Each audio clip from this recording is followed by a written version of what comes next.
Macron est élu, youpi. Bon, j'ai fait une vidéo sur Le Pen, fallait bien que je fasse une sur Macron. Je parlerai pas de pourquoi Macron élu c'est la victoire de l'extrême centre ou de pourquoi je déteste ses idées. Non. Non, à la place, je vais parler des réformes qu'il compte mettre en place. Parce que Macron, il peut être flou sur son programme, mais sur l'économie, on sait que ça va être du libéral, comme ceux d'avant.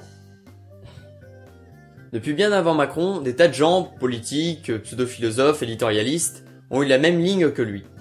On fait de la politique, et on laisse le marché gérer l'économie tout seul. Macron, c'est juste le symbole du renoncement du politique sur l'économie. Mais renoncer, c'est pas un mot agréable, donc il faut pas le dire. Et régression sociale, pareil. Donc à la place, on va appeler ça réforme. Et ces réformes, on les fait pas parce qu'on a envie, non. Mais parce qu'on doit les faire. Parce que c'est obligatoire et réaliste. Oui. Or non, on n'est jamais obligé. On doit jamais faire quelque chose en politique. Sauf en écologie. Là par contre, clairement, il faut faire quelque chose. Mais ils ont pas l'air d'avoir tous compris ça. Enfin voilà, la politique c'est comment on organise le vivre ensemble. Oui, on l'a oublié, mais c'est ça à la base de la politique. Et bien vu qu'il n'y a pas une manière de vivre ensemble, il n'y aura jamais une société plus réaliste que les autres. Après je dis Macron parce que c'est le plus évident, mais des politiques de tous bords font ça pour défendre leurs idées. Et quand on veut faire passer des lois qui augmentent les inégalités et arrangent réellement qu'une minorité de personnes, on doit travestir la réalité pour que ça passe. On doit faire croire que ce sera bénéfique pour tout le monde à un moment donné. Et c'est ce qu'ils font. Pour faire une métaphore, c'est un peu comme une éducation violente. On se justifie pas tout de suite et on dit « T'as mal maintenant, mais tu me remercieras plus tard ».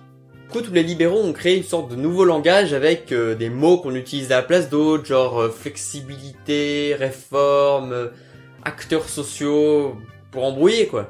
Ils vont ainsi répandre leur vision du monde où la croissance et le marché sont des dieux.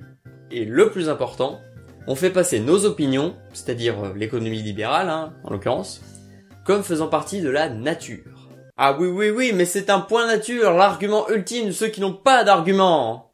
C'est pour ça qu'à chaque fois qu'il y a des débats sur une grosse réforme du code du travail, on va avoir des plateaux télé et radio remplis de gens qui parlent dans une novlangue où on ne peut même pas remettre en cause le capitalisme. Mais suffisamment diffusées, répétées et imitées, ces expressions prennent alors la place d'autres vocables et s'imposent comme les manières usuelles de parler des choses.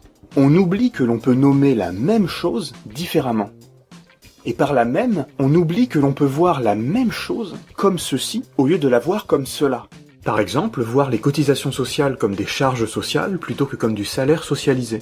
Et autant des politiques qui défendent le marché. Ça peut être leurs opinions, ils peuvent les défendre.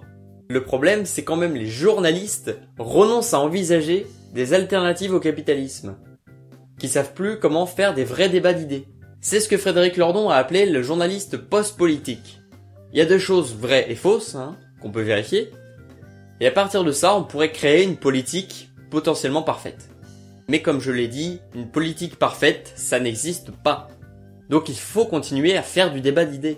Et en plus, ce qui donne du sens aux faits, ce sont les idéologies. Sauf que les idéologies, ça fait peur, ça fait totalitaire. Donc ils vont pas l'avouer, mais Macron et ses soutiens ont leur idéologie. Et si vous voulez des détails sur ce que contient cette idéologie qu'on appelle libéralisme égalitaire, il y a bien sûr un lien en description qui en parle. Une idéologie, ça va être fort quand on ne la voit pas comme une idéologie. Qu'on fait genre on dépasse les clivages ou une autre connerie du genre, et qu'on impose cette vision du monde comme la meilleure. Et on va pas se baser sur des bons arguments pour faire ça, non. On va juste marteler qu'il n'y a pas d'autre monde possible. Ce qui est objectivement faux, et sinon, aucune idéologie ne serait passée de mode. Putain, ce serait la merde.